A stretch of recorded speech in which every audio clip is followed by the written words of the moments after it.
My name's Amata, and in this Red Gaming Tech video I'm here with the latest from the gaming and tech world in the last 24 or so hours. So what do I have for you today? Well, we're going to start things off with a couple of tech pieces, as we have a bit of an update to Micron and their financials. Then we're going to move swiftly on to Nvidia and the GeForce MX150 mobile GPU, and then we move into a bit of gaming as we have a peek under the hood in terms of where the revenue for Steam comes from. Then we have some speculation on what the next Star Wars game is going to be from EA, and then we're going to close things out with a cool update that is coming to Fortnite on the Xbox One X. So let's begin things with Micron.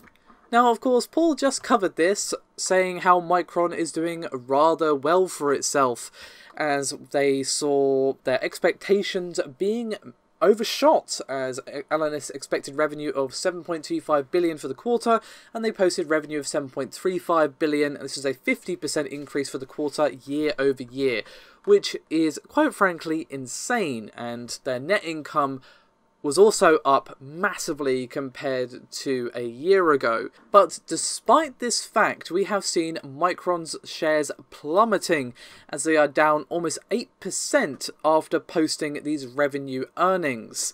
Now, they weren't actually the worst company in terms of how badly their stocks dropped. They were slightly beaten to the post by Western Digital, who saw their shares fall 8.49%. But when you're talking not even a percent, you might as well call them about even.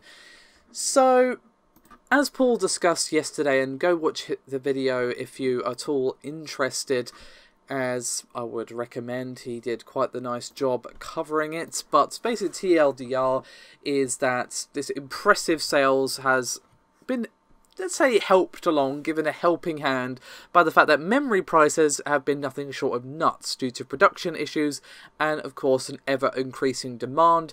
So, obviously, what memory there is more expensive than it should be, and obviously a company like Micron has definitely been benefiting from that. So perhaps that is why we're seeing the stocks decrease, because I think most people would be aware that, hey, this is a bit of a bubble, and it's going to burst at some point, but that is pure speculation on my part. I am not a stock expert by any means. And what's actually interesting is that Citibank have issued a downgrade of Micron's stock from buy to neutral. Perhaps we are seeing a memory price decrease on the horizon. That would definitely be good for the industry, because it's a little touch silly at the moment. However, I have a bit of a quote here from the analyst Christopher Danley, who said, quote, "We've had some concern on Micron stock for a few months due to our fears of NAND flash memory rolling over. NAND pricing declined 10% quarter over quarter for the first time in 2 years, and the upside to estimates is diminishing. We are lowering estimates and believe consensus estimates could decline soon as well." So this could also kind of be tying into it as well, because flash memory is 31% of Micron's revenue, a pretty decent chunk, I'm sure you will agree, and about 15% of their profit. So again, while a decrease in flash memory pricing would be great for us as consumers, will not be so brilliant for Micron, as it would be a serious threat to their income. So that's probably playing into things as well. So just a more sort of complete picture, I guess, of what's going on over at Camp Micron. However, let's move swiftly on to Nvidia and the GeForce MX150 mobile GPU. So for those of you who are scratching their heads going, I've never heard of it, well, it did come out in May of last year, so I don't really blame you. And of course, it is a mobile GPU, which is probably of less interest to many of you watching this very channel. However, it was discovered by the chaps over at Notebook Check, and you can find a link to their article in the description below this video, that there are actually two variants of the MX150 out in the wild. We got the standard 1D10 variant and the slower 1D12 variant, and you might go, okay, that's pretty normal. What's the big deal? Well, the issue is that neither Nvidia or any laptop manufacturer are distinguishing the two variants from each other. So essentially, if you were to buy a notebook or ultrabook with the MX150 inside, you are essentially rolling the dice and go, please, can I not have the slower down-powered one and not be aware of it? Thank you. So basically, you buy the laptop, you get it home all excited, like, yeah, I got my new laptop, it's going to be great. Oh, I'm just going to look at GPU-Z, because that's the kind of fellow or girl that I am. Oh, look, there's a performance difference. Oh dear, I've gotten the less powerful one and paid the same amount for it. You can kind of see why this is a bit of an issue.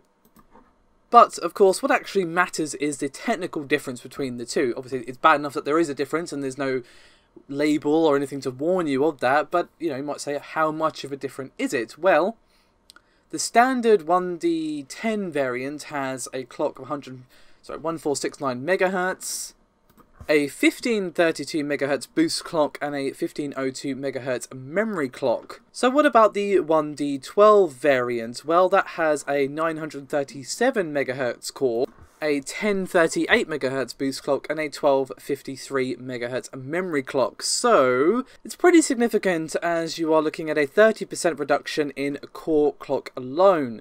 And according to 3D Mark 11 tests, the actual performance difference is anywhere from 20 to 25%.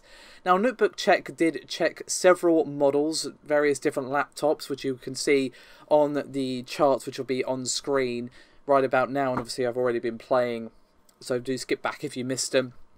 And you can see for yourself the performance differences between each of the models and, of course, between each of the MX150 variants. So this is not brilliant, to be honest, and Nvidia should kind of answer this, and obviously there should be some sort of delineation made saying, hey, this is the, you know, 150-2 or whatever, and obviously people go, what's the difference, and find out for themselves that there's a significant performance decrease on the D12 variant. You might go, why did they do this? Well, it was probably because the D12 has a lower TDP envelope than the original, but still, this is not brilliant. Hey, it was their biggest year yet, and what's also important is that that doesn't include DLC, microtransactions, or anything like that. This is purely game sales. Now, unsurprisingly, the biggest earner was PlayerUnknown's Battlegrounds, which will not be satisfied until it's made all the money in the world. And according to Sergey's estimates, PUBG has been purchased by 28 million people, which has generated roughly $600 million in revenue. Not exactly small change. You wouldn't find that down the back of the sofa, would you? The second best-selling game was actually CSGO, which made a very impressive 120 million in revenue, and GTA 5, unsurprisingly, is in the top as well, following shortly behind at $83 million. Now, what's also interesting is that apparently, in order to grace the top 20 on the service, you need to make at least $22 million.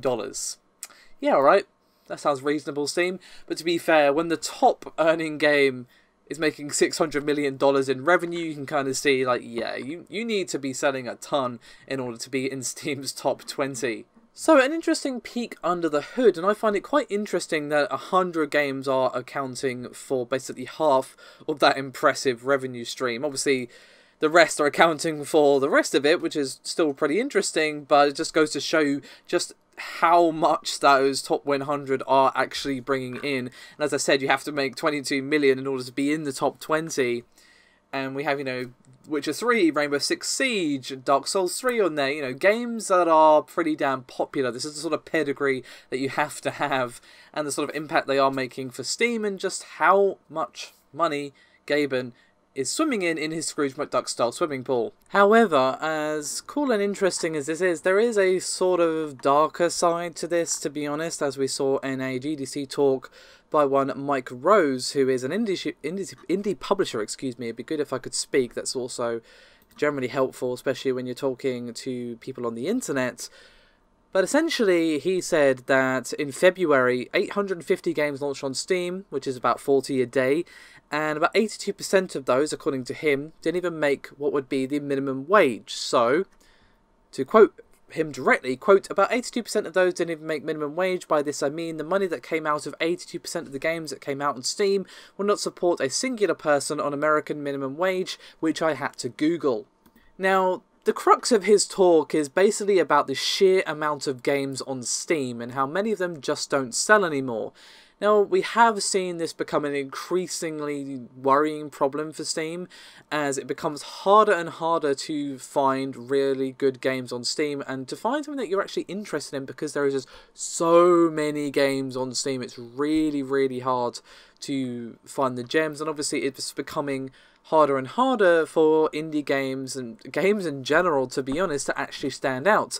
And Steam are doing their best to try and curate this with, you know, automation and that sort of thing, but it can only recommend you games based upon tags and that sort of thing, and when there's a lot of sort of shovelware coming out, so you can kind of get where I'm going with this. This is a problem that, to be honest, should be discussed by itself in a separate video, and I probably will do a deeper analysis of Steam's issue of just overloading the store with so many games that it's kind of going to collapse under itself if it continues at this rate, and we do need some sort of curation in place. Now, of course, Valve have tried to circumvent this, but it really hasn't worked. It's kind of become worse in some ways.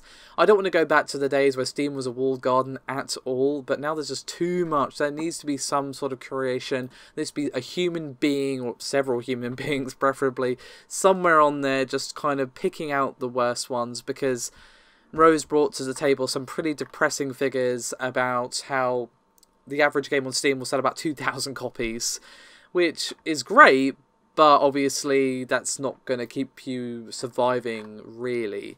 So, yeah. Again, this is going to be something I'm going to visit in another video, but I would be remiss if I didn't mention it here. Anyway, let's move on to EA. Of course, there's been a lot of talk about the future of the Star Wars game franchise. There's even been speculation that Disney might be taking the license away from EA, but obviously that wouldn't happen just at the drop of the hat if it happens at all. They're probably just going to let the contract run out because, well, why wouldn't they? I think that Disney are hoping that they're going to recover from the Star Wars Battlefront 2 fiasco, because it did still sell a lot, it just sold less than they expected. So, anyway, there's now rumours abound as to what they're working on for the next project, thanks to a job listing for a lead online engineer for a Star Wars open world project. Now, open world, got your ears poked up, but it definitely seems to be multiplayer focused as well, which is not surprising given that EA cancelled that Visceral one, which was going to be a single player experience. Now, the listing mentions, quote, maintenances of high traffic services for multi-platform games, and they need to iterate, design and implement improvements to live systems. Now, of course, when EA shut down Visceral Games and of course cancelled the single player projects they were working on for Star Wars at the time, part of the reason they did that was due to the fact that it was a single-player experiences and they wanted to go to more online services and that sort of thing, you know, sort of games as a service where you've got a more long-running revenue stream like we have seen them increasingly do with pretty much every game in the last few years that isn't one of their indie games that published, like Faye, for instance. So this does lead me to believe that whatever this lead online engineer is going to be working on alongside the rest of the team, of course, is probably going to be the remains of what Visceral did, and then obviously rebooted into whatever it ends up being. So it sounds like it's maybe going to be like a sort of Destiny style thing or something like that, where you have an open world but you've got like some sort of online component. Something like that is probably what I would expect. Hopefully we'll still have some sort of story, but we're definitely going to have a heavy focus on multiplayer because, well, that's where the cash is and that's what EA seems to care about most at the end of the day. Of course, this is pure speculation, but it does seem to lean that way based on what EA have said before and, of course, this job listing. So this video is starting to run rather long. But we do have one more thing to discuss, which is regarding Fortnite. Now, this is actually yet more news from GDC, as we had a pretty cool presentation from Epic entitled Optimizing Unreal Engine 4 for Fortnite Battle Royale, and a slide that they showed does seem to indicate that they are going to be targeting a full 4K resolution for the Xbox One X. Now, at the moment, it currently runs at 1800p and 60 FPS mode, but again, this screenshot does seem to indicate that they're going to be targeting 4K on the Xbox One X. Now, this won't be native 4K resolution, as Epic, introduced a dynamic resolution scaler that basically kicks in whenever the frame rate needs a bit of a hand in order to stay steady. So this is for 60 FPS mode. So if you want your 60 FPS, it's not going to be native 4K because we've got this temporal anti-aliasing upsample, which basically hides resolution changes and basically maintains this resolution while maintaining the frame rate with some, you know, technical trickery, essentially. And they showed an example of the dynamic resolution in action on the Xbox One X, where the actual resolution, rendering resolution, I should say, will be 2080 by 1170, but what you'll actually see will be 3200 by 1800 thanks to the dynamic resolution, or the temporal upsample, excuse me. So basically they're going to be using this technology to try and crank it all the way up to 4K. Unfortunately, this resolution scaling isn't currently available on PC. And this is because this technology relies very heavily on getting an accurate GPU time frame, which is more doable on consoles but can get really complicated on PC because it's hard to tell if there's another process that's open in the background that's actually adding work, or perhaps you might be CPU bound, that sort of thing. It is a much more complicated process, as you might expect on a PC, because there's just much more going on a PC than there is on a console, because, well, PC can do with more than just game, you know.